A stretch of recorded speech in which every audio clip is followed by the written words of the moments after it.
I call to order and announce that a quorum is present for this Planning and Zoning Commission workshop. Before we start, we're going to ask Commissioner Gabrielle to come and sit in place 5.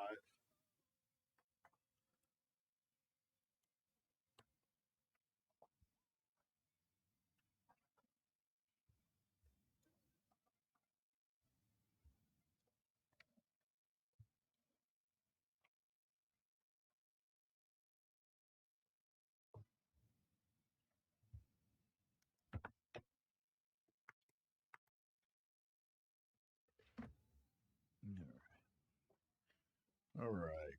Regular agenda item number 1, Planning and Zoning Commission policy and procedures. Discussion of Planning and Zoning Commission powers and duties.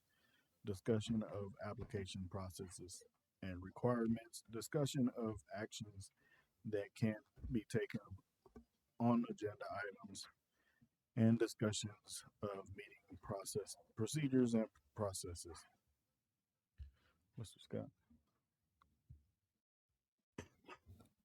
So, man, I don't have too much to add. I mean, this is more if you have questions on how things go and like, when we accept applications and what we get. I know Commissioner Leonard, you had some. I did modify slightly our agenda summary forms. Take one and pass it down. That kind of has a little more information, and if you like the way it looks, we could go with that. If you want to see things different on them, it's more there under the attachments. There's a little section for actions, which we'll talk about. If an item is discretionary, non-discretionary, if with a subdivision, what type of subdivision review it's under, which that informs the type of actions you can take, whether it's approve with conditions, postpone, deny. So depending on what the specific item is, it'll have in there. It won't be like all of it like it is there. That's just showing what could potentially be on there. The available options be more specific to each item when you have them. But this is sort of a just open discussion. I also included in the backup the charter provisions for Planning Commission, the ordinance that also establishes the Planning Commission powers and duties, and then our architectural requirements. So I know that was one of the questions about seeing additional renderings and types. And if that's sort of on a zoning case, that could be a little more challenging, but just kind of showing that within our zoning code, we do have architectural requirements. And if you wanted to review those to see if that's meeting the level of aesthetics that you're looking for or not. But again, this is just sort of a open discussion of how we operate and what we could do different. Thank you. I think this looks really good. It's useful to see what we can do or not do by state law, right? It's very useful. So looking at the powers and duties, traditionally we have exercised kind of the power of, voting on what is on the agenda. Really, that's been basically it, and like the comprehensive plan.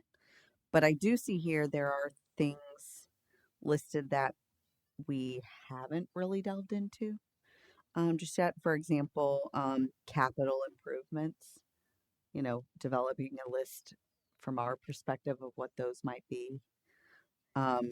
Also making like really doing some work on overseeing the effectiveness of the comprehensive plan and reporting on it, preparing evaluation to pressure test the comprehensive plan periodically. Those kinds of things are new, I would say, ish, or, stuff we haven't traditionally done in the past. So it'd be really interesting to develop that muscle in our commission more, so that we could become more than just a voting body. We could really start to produce data and have um, things published so that we could give insight into things without it being reactionary. That's really my first glance looking at this is what I think I would recommend us to think about as a commission is becoming more proactive in that way. Yeah, definitely. I know for the capital improvements, when we do get to that in terms of the capital improvement advisory committee, um, but there could be more into that. And again, this is a 5-year plan or a 5-year period or submit annually. Beginning a budget and as commissioners, you can submit things for the rest of the commission to consider. It's like you can sponsor any like a list like this or anything really of modifications to our code, and then you can have the commission vote on it or vote on giving staff direction to actually work it into like an ordinance or modifications and then come back as like a full recommendation that would go to council. So you always have the power to do that, to request changes to our codes. You sort of have to just read And through the codes and figure out what needs to be changed. yeah, so good. If let's say, for example, we have an idea, because I don't know if I'm speaking for other people, but I have in the past been a little bit nervous to suggest things be, via email, let's say, because I'm like, oh, am I creating a quorum? That's like my biggest, concern that I would accidentally create a quorum, and then there's some things that come along with that could come back and lawsuits or who knows, whatever. So one of the things that the council does that we don't really do is kind of adjourning for closed session. We've done it a few times just here and there, but I think council uses that in a way to like organize their thoughts around stuff and speak freely, so they're not trying to figure things out on the dais, you know what I mean? So I think we could really use this. I don't know if they do it standing, like we adjourn to close session every time. If council does that, and I don't want to make our meetings longer than they have to be, but like it might be good to start a meeting with the closed session so that we could review everything with you or with whomever other even the builder or whoever we need to invite in, or I don't know if we can even do that, but review with each other kind of our thoughts and where we're leaning first together so that we didn't where I feel like sometimes we just kind of try and spend a lot of time on an agenda item in front of the actual people, whereas sometimes I rather speak a little bit more freely, maybe behind closed doors. So most of the time the council, when they go executive session, like they know it's already on their agenda. You can convene into executive session on any item, but you can only do it based on specific things, which is at the end of your agenda there. And it talks about like consultation with attorney, deliberations regarding real property, deliberations regarding gifts and donation, personnel matters, security devices, economic development. So most of what we do doesn't fall under that. Maybe the consultation with attorney, but then the attorney has to be present or like called in. And then in executive session, you can't actually like figure out who's voting for what. Like all you can do is discuss, but like it has to stop at any discussion of like, well, do you support it or not? Like they can't do that. So it's limited what they're allowed to do back there, and us as well. So, but it is always an option to convene if there was a matter that we had, but it's usually pretty limited for us.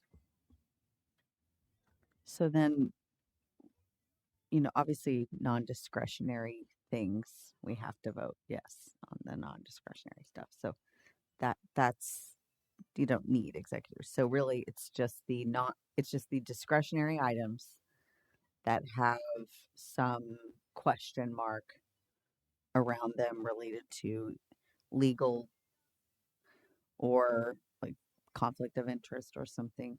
And then deliberations regarding economic development and negotiations, which what is that? What kind of things does that entail? That's like tax incentives. So like when the city council approves those agreements, um, since those are usually private until they're actually approved by the council, any deliberations regarding those or what's proposed, they'll do that in executive session. So we don't really deal with that either. So there's not a whole lot that we could do in executive session that we're not doing. We'll have them very here and there. Okay. Okay. Thanks.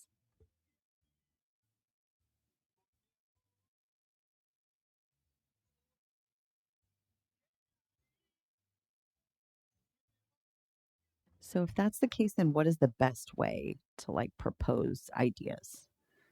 Like, is it via email, just the one person to you guys?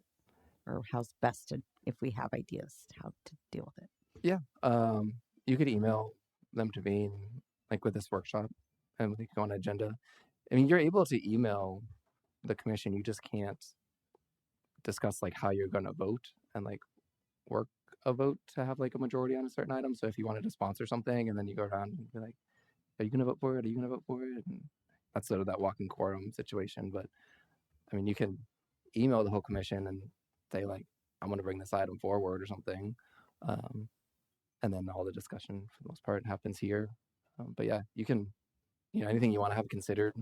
And as I mentioned before, it doesn't have to be like necessarily even something that gets voted on. It could be just a discussion item that provides direction back to staff, who then works on stuff with you, whoever sponsors it, and then comes back for an actual vote. So I'm gonna add on to like what I think Julie is saying also is, so I know when we have developers come in here for the first time, a lot of them don't come and it's just, hey, we want to approve this. Is there a way we can make a motion or add that to, if this is your first time, we recommend the developer come and not have to, oh, well, let's push this to the next meeting, or oh, let's push this to the next meeting because we, no offense to you, but we have you telling us what somebody else wants to do. So, like, why don't we just hear from them instead of it? Like, how could we, as a commission, bring that as, if this is your first time coming and talking, we really would like to hear from the developers, you know. So one thing that we can do, and UV, our city secretary, has mentioned it before, because the city council actually has like a packet of policies and procedures, and then having one for the boards and commissions. And I mean, that could be one of the things that's in there is that, if there's an agenda item, a representative or the applicant or someone with it has to be present. I mean, I tell them all that now because I know that is important to you all. If they still choose not to show up, then they risk a postponement or denials or whatever. But I do tell them. But having it, a formal policies and procedures where it's written also strengthens it. So if they're, upset their item got postponed, I can be like, it's written procedure for the P&Z that a representative should be available. Yeah, I think that'd be good. And especially like even to not just that, but other stuff too, right? Which is like how you submit stuff to us. If you have a drawing that can't be read, so if you're proposing something that's impossible to read, or we've seen all kinds of drawings here that make it very hard to visualize what these people are really trying to do. Is that something else that we could write into like policy and procedures as well? It's like you have to submit just even the location. Sometimes it's really hard to figure out because they put these maps on there that don't have any streets, and then you spend the whole time while they're talking trying to figure out where this where this property actually is. It is, and also in the backup too, I forgot to mention before, I did include our procedures for zoning specifically, and that can go in there because there isn't right now, requirements for what goes into an application. So right now it's pretty basic in terms of just the procedural side of like, oh, we need your mailing labels, a deed showing that you own it, authorization if the person applying isn't the owner. So any of the mapping, any of those exhibits, those are, provided if we ask for them, like on our side, or like, Michael or I may create some of them. The things with, renderings of the proposed structures, that's all optional right now, and we'll work with them, to tell them like, hey, like it's important. The commission wants to see what's being proposed and built. Like, do you have any renderings? The challenge with that, with the renderings, sometimes is they just aren't available. Like if a property owner is planning to sell their property and it's owned residential and they want to rezone it to commercial, they may not have an end user. They may not know anything. They may just be rezoning it to commercial so they can sell it at a higher price and just have it entitled. And someone who's buying it would have that information. But so just keeping that in mind, that if we put it as a requirement, that it has to be worded in a way that those property owners who don't have that information, that they're not always going to be postponed or denied submittals because they don't have renderings when all they're trying to do is just zone it for someone else to build something on. But yeah, so that, sorry, kind of going back, that section there, section 14.05.002 procedures, maybe within that we can work on, application requirements.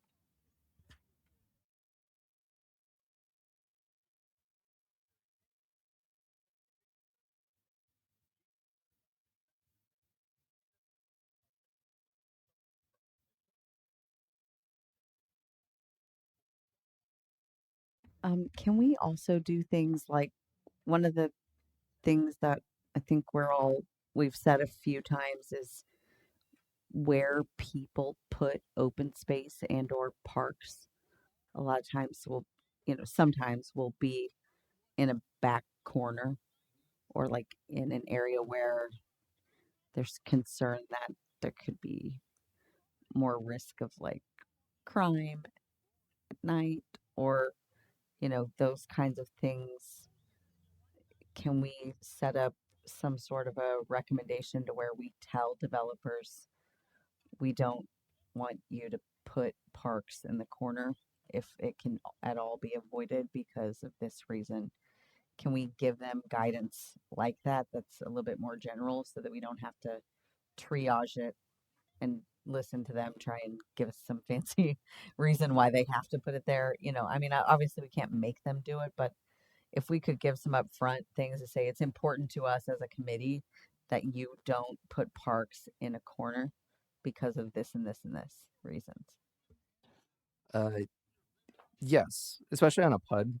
I mean, you have a lot of discretion there on that type of zoning for PUDs and parkland. Because I can also come back with like our parkland ordinance, which does have, which was done 6 months ago, something like that. It was like the council revised how that works and sort of the standards for parks and expectations for parks. So we can review those and to make sure they're also meeting our expectations, because that's important too. Because like when you get those non-discretionary plats, like that's from our subdivision ordinance. And so if there's issues with how parkland is being dedicated, if it's meeting our ordinances, but it's still not meeting your expectations or lot standards, then we need to amend the subdivision code.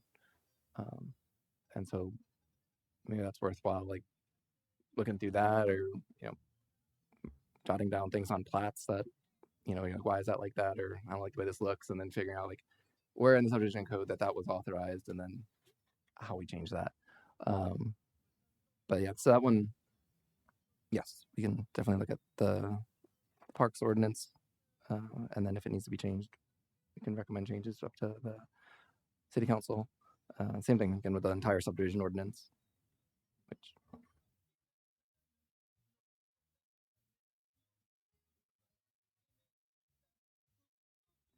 I have a question over, it was, oh, okay. It was a motion that we passed, I think it was back in January or December, where they wanted to build the food truck park. Where they wanted to build the food truck park, but we passed it, barring the provision that they put in comfort stations after 6 months. Um, I guess my question is, what are those? What other types of provisions like that can we stipulations can we put in prior to approval? I guess if if if a developer comes in and they want to make a change, like what other provisions do we have the power? And if it's written in here, if you could point me to the section that it's written in. That I don't believe is going to be in any of the documents that I provided. So that case, that one came out of the Shadow Glen Development Agreement. So you had the discretion there about sort of comfort stations and seating and all that, because of the way their development agreement was written. That if a use wasn't specifically listed, they had to basically ask for it, and then in the request for it, that gave us the discretion to have those modifications to it. When you get to a zoning case, there is some ability to modify. You can remove uses. So say you have a C2 medium commercial and you don't want major auto mechanic in there. You can condition it and remove it, and so it's still zone C2, but you've taken out some of those types of uses. We don't do that a lot, but you're able to do it. I mean, it's just having to remember, like 10, 15 years from now, that property on a map that zone C2 may have these slight conditions on it. If that's something you can do. And then the last one would, if you have a specific use permit, you have all the discretion there to modify it and add conditions as again as a condition of granting that specific use. So we kind of recently did one regarding like a medical an emergency clinic facility, and there weren't any conditions put on that, but theoretically you could have said, like, we want to see 4 more entrances into this facility, or like whatever you thought was reasonable and necessary for the use in that location. So specific use permits have that discretion. Thank you. I have another question. Is there anything that we can do? Let's say we take a vote and we vote a certain way, and then we change our minds, or somebody changes their minds, and they're like, can someone bring up a motion to reconsider? And if so, how does that work? Because I know we haven't done a lot of that before. Yeah, so if it's the same meeting, you talk to the chair. I mean, he's the one that runs the meeting. But if they're okay with you making a motion to reconsider an earlier action, you would make that motion. Someone would have to second it, and then the commission would vote on it. And if it's approved for reconsideration, then the item comes back and it's reread, and then you would have more discussion or do whatever you need to do on it, and then vote again. So yeah, you can do that with any item. It gets trickier after the meeting's closed, because then it's harder to go back after that. But within the same meeting, you can always bring an item back up for reconsideration.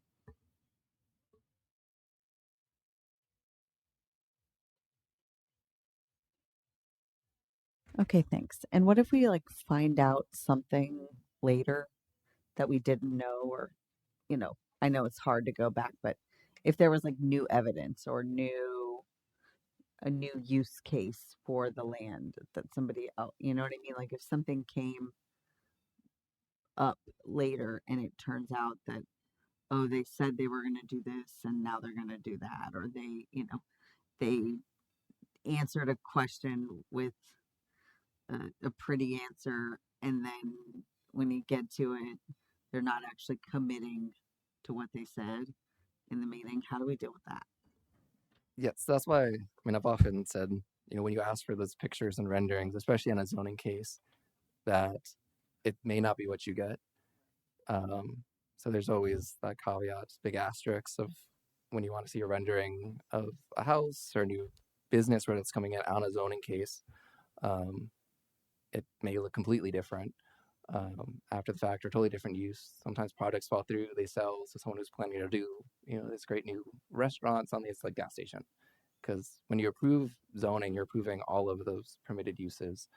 So they may be coming in with the intent to do this great new sit down restaurant. If that falls through, they go do something else at a mechanic shop, because that's also a permitted use within that same district. And there's really not what you can do about that. It's just understanding that when you're working on zoning, that you're looking at the entire range of permitted uses, and that anything within that category is appropriate for where they're requesting it. So again, they may say they want to have the specific use or design it the specific way, but ultimately it comes down to that list of permitted uses and then sort of our architectural requirements. So if they show you a picture and it of an all brick building that looks a certain way, and then they end up doing this modern stucco type building, they both meet the code requirements. So. Okay. So like say for example that funeral preparation company that told us that, oh, we're never going to do big funerals here. We're only going to do, if we do have any funerals here, it'll be small, tiny ones. And we're mostly going to use this for administrative or meeting with the clients, whatever. Is there any recourse to make sure that they stick to that? Or let's say, for example, in a year they're built and they are having funerals with a bunch of people. They are conducting funerals that have 30, 50 people parking up and down the street when they told us that they weren't going to do that. Is there any recourse to deal with those kinds of things? Not too much after the fact like that. So like right now, I mean, they haven't, really applied for anything or done that. So like you could always, modify the use. So right now, I think in our code is just like funeral services, which really actually only I think is defined. But the intent is it is like a funeral home. But the only condition is that there's no cremation that's permitted. But having full services versus just an administration, like either one of those is permitted. So yes, they do come in and say they're going to do more admin side versus viewings and all that. But right now under the zoning code, there was nothing that would prevent them from telling you one thing and then doing another thing. And if parking's an issue, then that's more of just the city council can designate no parking, or trying to band-aids essentially, like to push it back. But you wouldn't be able to remove them from the property. Like even if you after the fact change the zoning code and say, hey, we don't want funeral services in neighborhood business anymore, they would be vested and they would continue until they chose to leave.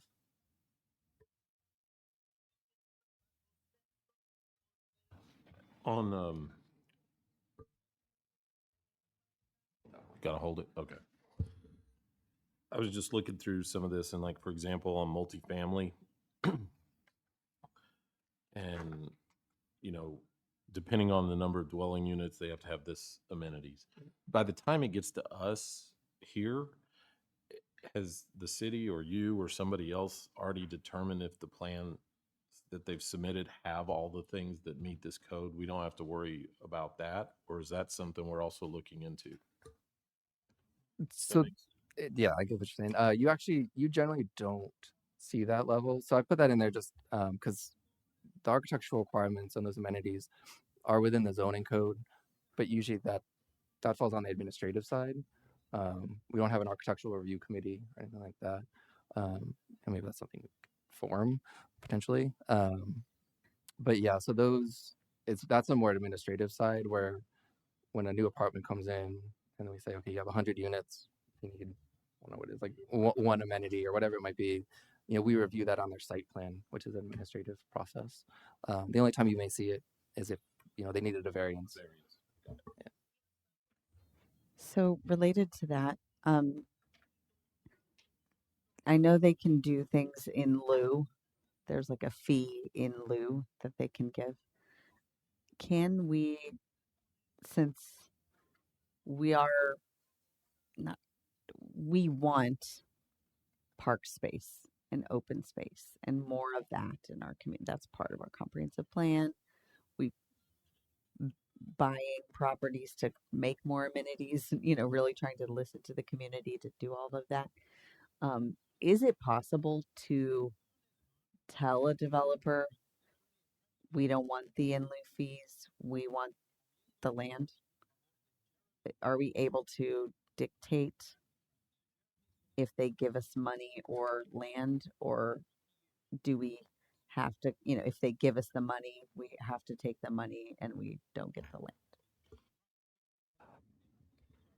I'm gonna have to run through the process for that and get back to you because I know with like multifamily and like common lot townhome, there is just a fee they pay, but I'm pretty sure in the parks ordinance it says the council could require land instead of that.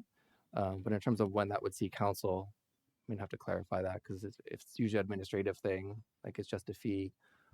If there is a time when land is more desirable than the fee, that might be something that right now I think staff side we'd have to see that and then bring it to you all, or the council, or whoever is in the ordinance, to say like, hey, this area in the comp plan is designated for parkland or more open space, and we'd like to see it dedicated.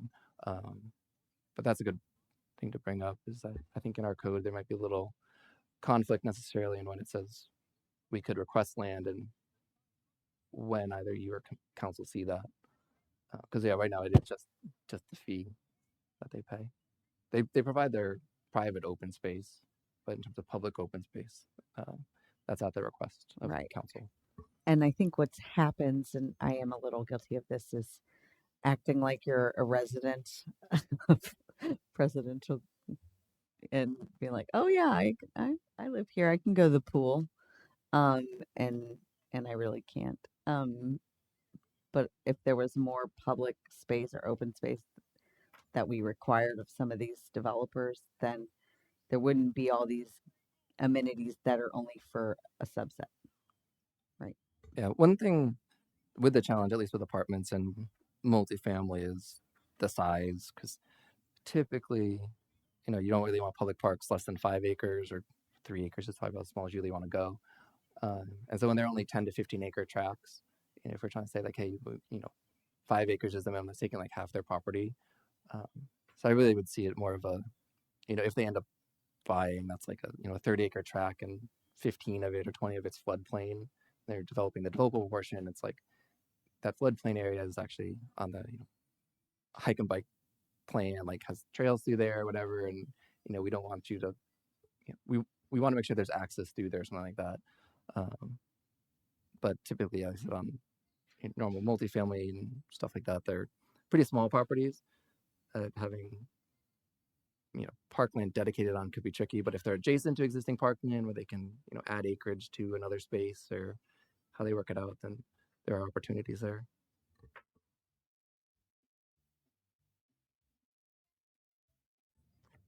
Do we have any powers when it comes to roads, and if a developer will sort of either patch or mend a road near the existing area that they're developing?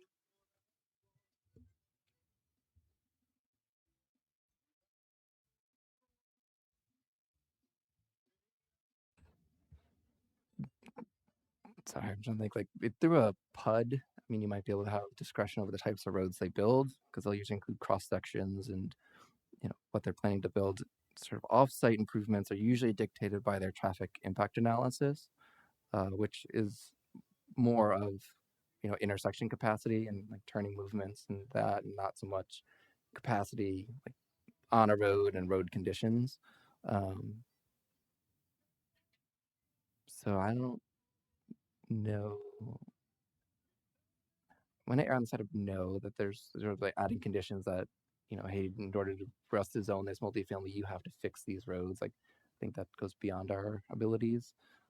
It's more of just, did you meet the threshold for a traffic impact analysis? Yes. Okay, then you follow those requirements, and how that process works out, which is also, an administrative thing where it's, they work with us or Taos County or TxDOT or all three, and they run the numbers, and the traffic engineers figure out the improvements, and then we determine what gets fixed based on their pro rata and their largest the intersections that usually have the most traffic that gets added. But I can look into that as well. Let's see. Yeah, I was mostly thinking of not necessarily that it would fix a road. Like if you're building over by Boys to Arc, you don't have to fix Lexington, but fixing the road around where the development is going in, if there's enough people that are going to be adding like traffic to the road itself, if we have any powers there. Yeah, no, that's a great question. Yeah.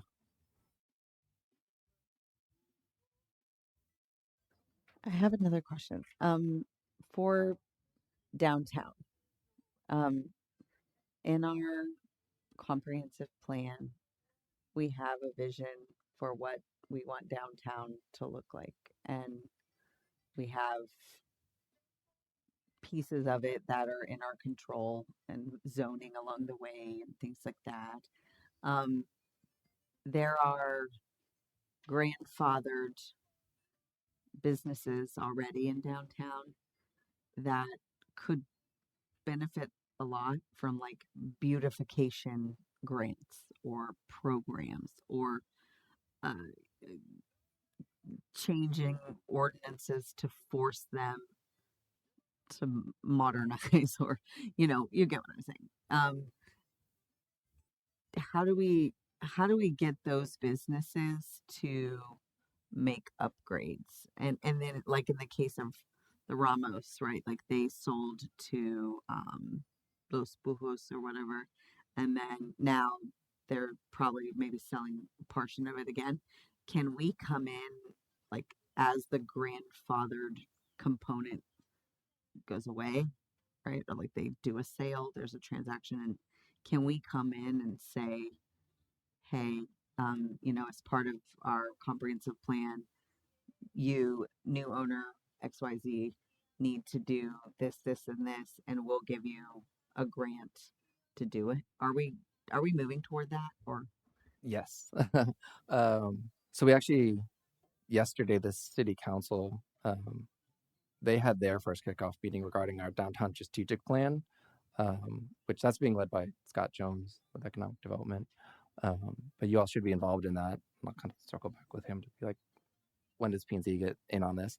But part of that and a big discussion of that is having a facade grant program that kind of comes out of that, and the council funding it, so businesses or even residents downtown that want to apply for that have an opportunity for doing that. And then in terms of the sort of those vested buildings downtown and uses, our zoning code does speak to the non-conforming. So there's non-conforming sites, lots, uses, and buildings and structures. So like with a non-conforming structure, that has to come in compliance if they actually start like remodeling and renovating the exterior. So like we don't necessarily come in and say like, oh, because the property sold, you have to redo your whole outside of your building. So a good example, like with the Ramos one, there is a potential buyer that wants to put restaurants back in there, but because they're already restaurants, it's like the same type of tenant, so they really don't have to do anything under the code. Like if it's the same for same, if it was a more intense use than a restaurant, they might have to like redo all their parking and on their site to bring it up to compliance. And then if they decide to, there may be some remodel there, but it has to exceed like 50% of the valuation of the structure, and then things kind of come into compliance, or if they start doing work on it. So there are triggers in there, but yeah, just to tell someone they need to upgrade, it's a little more challenging. But the way we are trying to do that is to incentivize it by having side grant programs, and that's definitely on the radar. Thank you.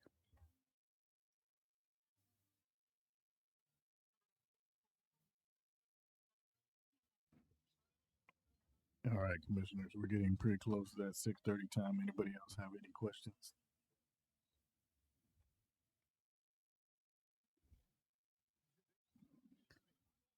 All right, do I get a motion to